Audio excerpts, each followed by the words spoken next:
दोस्तों आने वाले समय में हमारे देश में डीजल कार खरीदना जो है वो और ज़्यादा एक्सपेंसिव हो जाएगा। उसके पीछे एक खास कारण है। खास कारण ये है भारत स्टेज 6 जो है इसका सेकंड फेज जल्दी स्टार्ट होने वाला है।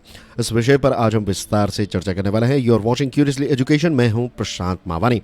खबर यह है कि नेक्स्ट फाइनेंशियल ईयर, हमारे देश में फाइनेंशियल ईयर जो है उसकी शुरुआत होती है 1 अप्रैल से।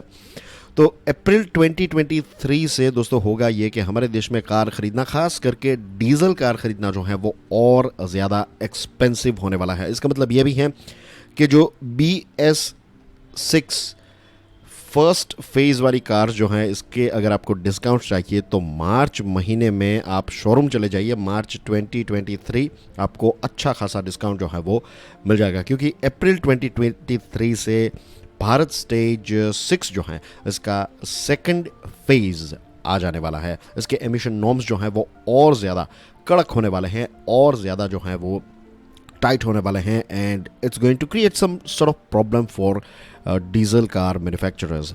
BS 6.2 जो है उसमें ये होगा कि कार्स जो होगी, खास करके डीजल कार्स और पेट्रोल कार्स पर भी ये एप्लीकेबल है, एक रियल ड्राइविंग एमिशन नॉर्म्स आ जाएगा जिसको RDE नॉर्म्स कहते हैं। इसमें यह होगा कि आपकी कार जो है वो कितना पोल्यूशन कर रही है, कितना पोल्यूशन एमिट कर रही है, इस चीज़ का जो मेजर है वो रियल टाइम पर ही दिखाएगा। राइट, जब आपकी कार चल रही होगी रोड पर तो आपको पता चलेगा कि आपकी कार जो है वो कितना पोल्यूशन कर रही है। अभी सिचुएशन क्या है कि आपकी कार को टेस्ट करने के लिए लैब में ले जाना पड़ता है। लैब रिपोर्ट से पता चलता है कि आपकी कार जो है वो कितना एमिट कर रही है, लेकिन अब रियल ड्राइविंग एमिशन के आने से आपकी कार जो है वो चल रही है और आपको पता चल जाएगा कि कितना एमिशन जो है वो कार एमिट कर रही है। तो ये जो बदलाव हैं, इस बदलाव से ये होगा कि कार मेकर्स जो हैं उनको इंजन को और ज़्यादा रिफाइन करना पड़ेगा, ऑप्टिमाइज़ करना पड़ेगा। इसके साथ साथ उनको कुछ डिवाइसेस जो हैं वो इंस्टॉल करने पड़ेंगे इस ट्रीटमेंट सिस्टम्स को लेकर, और नाइट्रोजन जो हैं उसका एमिशन कम करना पड़ेगा। पार्टिकुलेट मैटर्स जो हैं उनको लेकर सेंसर्स ऐड करने पड़ेंगे, और ये सारी चीज़ें जब ऐड होगी तो होगा ये कि कॉस्ट जो है, प्रोडक्शन का कॉस्ट जो है वो काफ़ी ज़्यादा बढ़ जाएगा। डीजल कार के बारे में ये बताया जा रहा है कि 75,000 से 80,000 का कॉस्ट बढ़ेगा, और पेट्रोल कार जो है उसमें 25,000 से 30,000 का कॉस्ट जो है वो जाएगा। तो फाइनली ये कॉस्ट किस पर आएगा? ऑफ कोर्स कार बायर्स यानी कि कंज्यूमर्स जो हैं, कस्टमर्स जो हैं, उनको ये एक्स्ट्रा पैसे पे करने पड़ेंगे। तो ये ऑफ कोर्स कस्टमर्स के लिए अच्छा नहीं होगा, डीजल मैन्युफैक्चरर्स के लिए अच्छा नहीं होगा, लेकिन एनवायरनमेंट के लिए ये एक बहुत ही अच्छी बात होगी। और हमें बिग पिक्चर देखना है यहाँ पर। हमें एनवायरनमेंट जो है उसको सेंटर में रखकर ही सारी चीज़ें करनी है। जो भी डेवलपमेंट करें, जो भी नई प्रोडक्ट्स हम निकालें, तो it should be sustainable, isn't it? It should be as eco friendly as possible. लेकिन ये जो नया नॉर्म है इससे क्या नुकसान ही होगा? क्या चीज़ें एक्सपेंसिव ही होगी? क्या किसी को इससे फ़ायदा होगा? यस, फ़ायदा होगा। ख़ास करके हाइब्रिड व्हीकल्स जो हैं उनको इसका काफ़ी अच्छा लाभ मिलने वाला है। होगा ये कि क्योंकि ये 80,000 जितना कॉस्ट जो डीजल प्राइस में डीजल कार में बढ़ जाएगा और पेट्रोल कार में कुछ 30,000 जितना कॉस्ट बढ़ेगा, तो जो हाइब्रिड कार और रेगुलर कार जो आती हैं उसके बीच में जो प्राइस गैप है, प्राइस डिफरेंशियल जिसको कहते हैं, तो वो कम हो जाएगा। लेट्स से कि अगर हाइब्रिड कार 10 लाख रुपए की अभी मिलती हैं और रेगुलर जो डीजल कार लेट्स से आप खरीदने के लिए जाए तो वो 9 लाख रुपए की मिल रही हैं, तो आफ्टर दिस RDE ये जो डीजल कार है वो भी आपकी हो जाएगी लेट्स से 9.8 लाख रुपीज़ की। तो फिर 20,000 के लिए आप लेटेस्ट कार ही लेंगे, हाइब्रिड लेंगे, और हाइब्रिड के बहुत सारे फ़ायदे भी हैं। हाइब्रिड में नॉइज़, वाइब्रेशन और हार्शनेस जिसको NVH कहते हैं, वो compare to diesel and petrol, खास करके डीजल के कंपैरिजन में नॉइज़, वाइब्रेशन और हार्शनेस जो है वो बहुत ही कम होती हैं।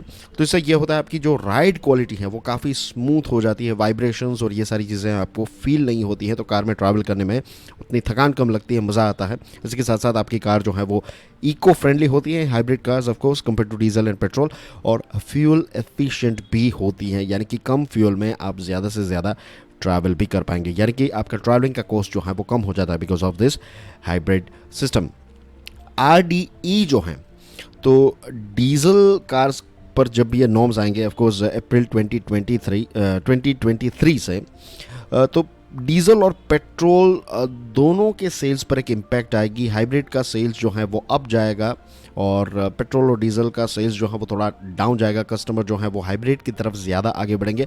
और डीजल के बारे में मैं बता दूं कि डीजल जो है अब उसकी लॉन्ग इनिंग नहीं है, यानी कि डीजल कार जो हैं वो एक्सपेंसिव ही होती जाएगी और आने वाले समय में धीरे धीरे डीजल कार जो है वो बंद हो जाएगी। खास करके 2027 के बाद डीजल कार खरीदना जो है वो बहुत ज़्यादा एक्सपेंसिव हो जाएगा। और आपने देखा होगा कि बहुत सारी कंपनीज जो है, फॉर एग्जांपल महिंद्रा जो ज़्यादातर डीजल कार से बनाती थी, उन्होंने XUV 700 को लॉन्च किया, तो उन्होंने इसको पेट्रोल में लॉन्च किया है। Same thing goes with Maruti. Maruti ने अपनी डीजल कार्स जो है वो बंद कर दी। बहुत सारी कंपनीज जो हैं उन्होंने डीजल इंजन बनाना बंद ही कर दिया, वो पेट्रोल इंजन ही ऑफर कर रहे हैं। और डीजल कार्स जो हैं तो उनका ओवरऑल टोटल सेल्स जो हैं वो भी काफ़ी ज़्यादा ड्रॉप हुआ है। अगर हम 10 सालों में देखें तो 2011-12 में ऐसा था कि जितनी कार्स हमारे देश में बिकती थी तो 58% कार्स जो है वो डीजल हुआ करती थी। आज सिचुएशन ऐसी है कि टोटल कार्स जो है उसमें से सिर्फ 19% कार्स जो हैं वो डीजल हैं, बाकी की कार्स जो हैं वो पेट्रोल और हाइब्रिड होती हैं।